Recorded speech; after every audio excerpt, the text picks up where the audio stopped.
Alassane Ouattara n'a fait que dire oui quand la France avait dit oui déjà. Le faux départ de Moro Nabal. Je vais dire, d'accord, ce que nous appelons dans la grande cour du Moro Naba le faux départ. C'est un faux départ. Les Français vont renforcer le faux départ des contingents ou de la base française de Port-Boué, le 43e dimanche. Ce n'est qu'un lièvre, ce n'est qu'un poudre au jeu. Quand on va lire l'apparition du journal Le Monde qui a dit qu'il s'agissait d'un changement léger de la présence française, donc qui corrobore avec les dires du général Tchani qui a ouvertement dit dans sa déclaration qu'il s'agissait d'une formalité que la France veut remplir, d'autant plus que Zeos avait parlé avec Didier Castro. Voilà, donc ce n'est qu'un faux départ de Moro Naba. Donc je vous laisse la vidéo de Didier Castro tenue lors de son audition avec la commission de défense de l'Assemblée française le 7 février 2024. Je vous laisse la vidéo à votre appréciation. Quand j'ai vu la volonté ou la décision politique de réduire profondément nos effectifs prépositionnés outre-mer, je me suis dit, qu'est-ce qu'on pourrait faire pour illustrer ce que je viens de dire? Eh bien, voilà ce que l'on pourrait faire. On pourrait se faire demander, évidemment, ce n'est pas une offre, mais on pourrait se faire demander que l'ensemble Port-Boué, port, aéroport d'Abidjan et Lomé Nord soient transformés en camp multinational de mise en condition opérationnelle des contingents qui vont participer à des opérations, que ce soit des contingents africains ou que ce soit des contingents européens. Voilà ce qu'on pourrait faire. Et dans ce domaine-là, comment on fait pour baisser la visibilité d'un projet comme ça? C'est extrêmement simple. GEOS l'a fait en Afghanistan, GEOS l'a fait au Mali pour assurer le fonctionnement et la vie d'un camp. Ensuite, DCI est capable de faire de la formation sans porter spécialement des uniformes français. Expertise France est capable de faire le reste. Et là, D'abord, GEOS, c'est quoi? GEOS, c'est une filiale de l'agence ADIT, Agence pour la diffusion de l'information technologique. C'est une structure française qui a des capitaux de l'État français. Donc, c'est cette structure aujourd'hui que le port d'Abidjan a signé en 2023 un contrat avec GEOS qui l'a affirmé à travers sa vidéo. Quand cette vidéo, la même vidéo, dès qu'elle ira loin, vous pouvez l'apercevoir qu'ils ont affirmé corps et âme qu'ils ont le contrôle total du port maritime. Donc, le général Didier Castro, c'est qui? C'est lui qui était le CPCO. Voilà, en Côte d'Ivoire, lors des événements post-électoraux en 2011. C'est lui qui coordonnait les opérations, c'est lui qui disait à des militaires d'aller tirer sur la population au niveau de l'hôtel d'Ivoire devant la base.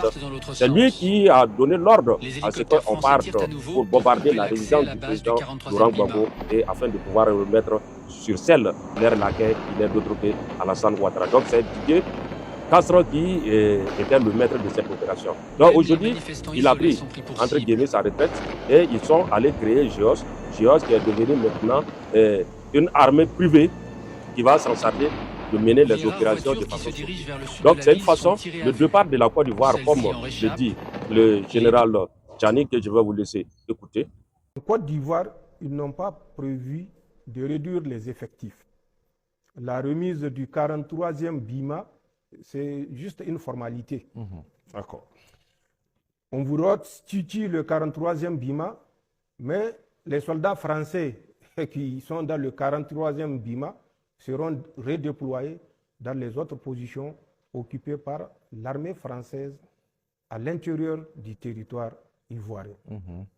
Donc, ce départ, dont il parle, le faux départ, ce départ ne serait qu'une sorte de remplir les formalités. Donc, c'est une façon de remplir les formalités parce que lors de son audition, Didier Castro a affirmé haut et fort, il a dit que l'option militaire ou la présence militaire ne sera plus un critère pour développer l'influence de la France. Il faut passer d'une stratégie brûlante à une stratégie discrète et d'accès. Il faut que l'État bénéficie d'une entreprise de confiance qui vont participer à cette stratégie. Il faut que l'État transfère certaines de ses compétences régaliennes, défense, sécurité, renseignement, vers des entreprises privées. Par exemple, on pouvait demander que l'ensemble des blocs aéroports et ports de Port-Boué soient transformés en un monobloc opérationnel pour mener nos actions.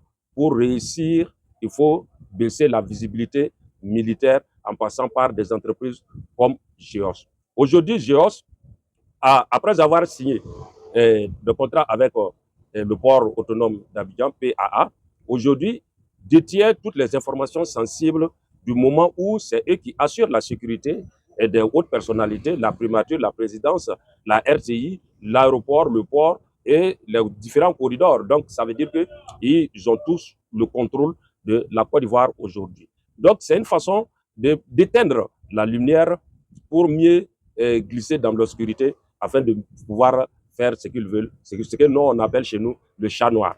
Donc, c'est une façon de vouloir tromper. Maintenant, la GEOS est, comme je l'ai dit, c'est une structure d'État. Est-ce que serait-il possible que la France aujourd'hui accepte qu'une entreprise privée russe vienne sur son sol et commence à avoir l'accès à ces points sensibles? Ça veut dire que qui a l'accès à des points sensibles a l'accès à des documents sensibles. Qui a l'accès à des points sensibles, ça dit que contrôle le territoire, donc à sa guise peut faire changer et capoter les choses comme bon lui semble. Donc en 2023, ce contrat lui a permis d'être le président. Au vu de ce qu'on sait, que les ministères ivoiriens sont déjà sous l'emprise des personnalités blanches qui sont sous le pseudonyme des coopérants, c'est eux qui décident de ce que la Côte d'Ivoire fait. Et donc c'est Talassane qui n'est qu'un scélérat de l'Occident, qui n'est qu'un pantin, une marionnette, qu'à travers un bouton, on arrive à le manier comme bon leur semble, ne peut pas faire partie de la France qu'il a installée d'ailleurs. Donc la France est en train de se réorganiser et ceinturer les zones de l'AES afin de mener d'autres actions. Donc ça veut dire que nous sommes prêts, nous les attendons de pied ferme